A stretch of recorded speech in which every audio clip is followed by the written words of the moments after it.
বিষ্ণুর নৃসিংহ অবতার সম্পর্কে আমরা হিন্দুরা কম বেশি অবগত রয়েছি, যার সাম্প্রতিকতম উদাহরণ হল সম্প্রতি মুক্তিপ্রাপ্ত নৃসিংহ সিনেমা। কিন্তু আমরা অনেকেই বিষ্ণুর নৃসিংহ অবতার সম্পর্কে জেনে থাকলেও এর থেকেও ভয়ঙ্কর আরেক অবতার সম্পর্কে অনেকেই কিন্তু জানি না, যিনি বিষ্ণুর নৃসিংহ অবতারকে যুদ্ধে শুধু পরাজিতই করেননি, তাকে হত্যাও করেছিলেন। এই অবতারের নাম হল শরভ। হিরণ্যকশিপুকে হত্যার পর নৃসিংহের ক্রোধ কোনো মতেই কমছিল না।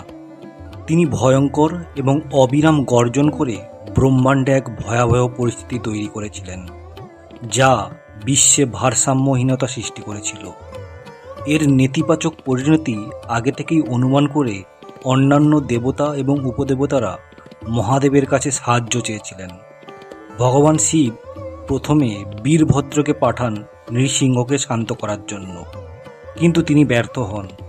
তখন শিব নৃসিংহের থেকেও এক ভয়ঙ্কর রূপ ধারণ করে যুদ্ধে অবতীর্ণ হন, যে রূপ ছিল নৃসিংহর থেকেও ভয়ঙ্কর। মানুষ, সিংহ এবং ঈগলের সংমিশ্রণে তৈরি এই অবতারের ছিল 8টি পা, সিংহের মাথা, ঈগলের মতো ধারালো নখ এবং শক্তিশালী ডানা। সেই সঙ্গে ছিল 4টি হাত। দেহের কিছুটা অংশ ছিল মানুষের এবং কিছুটা অংশ পশুর। নৃসিংহ অবতারের সঙ্গে যুদ্ধে অবতীর্ণ হয়ে শরভ নৃসিংহকে বেষ্টন করেন এবং তার উপর আক্রমণ করেন। কেউ কেউ বলেন নৃসিংহকে শরভ নিজের দেহে পুরে নেন বা তাকে ছিন্নভিন্ন করে ফেলেন।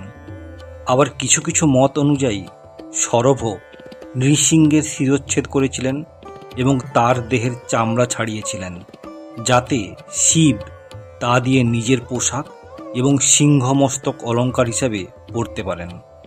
আবার কিছু কিছু তান্ত্রিক ও শৈব মত অনুযায়ী শরভের উপস্থিতিতে নৃসিংহ শান্ত হন এবং বিষ্ণু রূপে ফিরে আসেন, এবং এইভাবেই বিশ্ব ব্রহ্মাণ্ডের ভারসাম্য নিয়ন্ত্রিত হয়। মূলত দক্ষিণ ভারতের মন্দিরগুলিতে শিবের এই অবতারের ছবি এবং মূর্তি দেখতে পাওয়া যায়। যেমন চিদাম্বরম নটরাজ মন্দিরে এই দেবতার পুজো করা হয়। এছাড়াও কর্ণাটক, তামিলনাড়ু এবং অন্ধ্রপ্রদেশের বেশ কিছু মন্দিরেও এই দেবতার মূর্তি লক্ষ্য করা যায়, এবং তান্ত্রিক শৈব উপাসনার মাধ্যমে এই দেবতার পুজো করা হয়।